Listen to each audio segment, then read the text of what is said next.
Guys, कुछ चीजें curiosity से शुरू होती है और मौत पर खत्म होती है। एक ऐसी ही कहानी आज मेरे पास है। गाइस, ये कहानी है एक गेम की, एक बोर्ड की, जिसका इस्तेमाल काफी हद तक दूसरे दुनिया के लोग या भूत प्रेत या आत्माओं से बात करने के लिए किया जाता है। और ये गेम एक बार आपने कभी स्टार्ट कर दिया तो आप बीच में छोड़ नहीं सकते उसको। वो गेम आपको कंप्लीट करना ही पड़ेगा। और इनकेस अगर आप कंप्लीट नहीं करते हो गेम को, तो फिर आपके साथ कुछ भी हो सकता है। एक पुराना हॉस्टल था, उसका एक कमरा, एक रूम नंबर 308, जिसका पास्ट बहुत ही उलझा हुआ है। कहा जाता है कि वहां पर उस कमरे में अगर कोई भी जाता है तो कभी जिंदा वापस नहीं आता। और उस कमरे में उनको खेलना पड़ता है एक गेम, उस बोर्ड के साथ, वीजी बोर्ड के साथ। 4 दोस्तों ने सोचा चलकर ट्राई करते ये गेम है क्या। वो लोग कमरे के अंदर जाते हैं। उस कमरे के अंदर पूरी तरीके से अंधेरा होता, कुछ भी नहीं होता, चारों तरफ से लाइट बंद। ये लोग एक मोमबत्ती जलाते और उस बोर्ड को अपने सामने रख के प्लेनचेट लगाते और अपना अपना सब कोई हाथ रखता है उसको। और फिर ये लोग करते हैं पहला सवाल, क्या हमारे अलावा कोई है यहाँ पे। गाइस, पहले 5 सेकंड तो कुछ भी नहीं होता और अगले ही पल प्लेनचेट खुद ब खुद हिलने लगता और वो वर्ड्स स्पेल करने लगता है, YES। एक हल्की हवा पूरे कमरे में चल रही होती है, लेकिन गाइस उस कमरे की जो विंडो होती है वो चारों तरफ से बंद होती है, फिर भी पर्दे हिल रहे हैं और कोई काला साया उनको कमरे के कोने में दिखता है। और अचानक ही रिया को फील होता है जैसे कोई उसके बालों को छुआ है। उसको अचानक से ऐसा हवा फील होती है और ऐसा लगता है कि कोई जैसे उसके बालों को छू के निकले उसके पास से। अब ये लोग फिर से जो है अपना ध्यान वो सबसे हटाते हैं और फिर एक बार रिया फिर सवाल करती है, अगर तुम सच में यहाँ हो तो फिर तुम कौन हो। और इस बार बिना किसी देरी के प्लेनचेट HARI हरी नाम स्पेल करता है और यहाँ पे कोई नहीं जानता कि हरी कौन है। और अब प्लेनचेट बार बार वही नाम को रिपीट किया जा रहा है, हरी हरी हरी हरी कर। कौन है ये हरी। अब अमित ने सवाल किया, हरी तुम क्या चाहते हो। और इस बार वीजी बोर्ड ने फिर से जवाब दिया,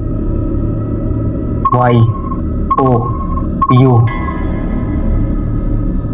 और बस उसी पल सब कुछ बदल गया। और अगली सुबह अमित उसी हॉस्टल के छत से गिरा हुआ पाया गया। उसकी रीढ़ की सारी हड्डियां टूट चुकी थी और उसके हाथ पे कुछ लिखा हुआ था, प्ले अगेन। और अब बस 3 बजे थे। रिया, साहिल और कबीर।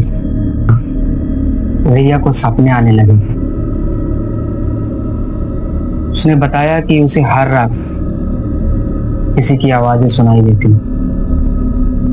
कोई जोर जोर से चीख रहा हो, बचाओ बचाओ करके।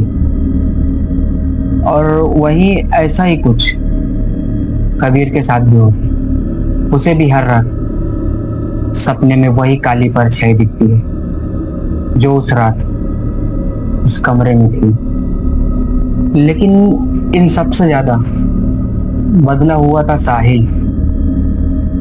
वो अपने कमरे में उसी बोर्ड के सामने बिना हिले बिना पलक झपकाए चुपचाप बैठा रहता था। वो कुछ भी नहीं करता था, किसी से बोलता भी नहीं था। ये लोग पूछते रहते थे कि तेरे से क्या हुआ, लेकिन वो कुछ भी जवाब नहीं देता और वो बस उसी बोर्ड को देखता रहता था। और एक रात रिया की नींद अचानक से खुलती है तो वो देखती है कि साहिल बेड पर नहीं है, सिर्फ उसका फोन रखा हुआ और जिससे कुछ खुद ब खुद अपने आप टाइप हो रहा। अब यहाँ पे रिया ने थोड़ी सी हिम्मत की और वो धीरे धीरे धीरे धीरे करके पीछे मुड़ी। तब उसने देखा कि पीछे शीशे के अंदर साहिल है और अब उसकी आंखें पूरी तरीके से काली पड़ चुकी हैं।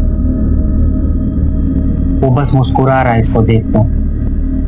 अगली सुबह जब कबीर कमरे में आया तो उसने देखा कि साहिल गायब हो और रिया वो एक शीशे के सामने खड़ी है उसकी तरफ मुंह करके। कबीर थोड़ा और गौर से देखता है तो रिया की भी आंखें पूरी तरीके से काली पड़ चुकी थी और वो भी अब शीशे में देखकर मुस्कुरा रही थी। ऐसा लग रहा था जैसे कोई उसके अंदर घुस गया, जैसे अब वो वहां पे रिया है ही नहीं, वो कोई और है जो रिया को अंदर से कंट्रोल कर रहा है। अब अचानक से क्या होता है, रिया अपने हाथ को काटती है और उसी से शीशे पे लिखने लगती है धीरे धीरे।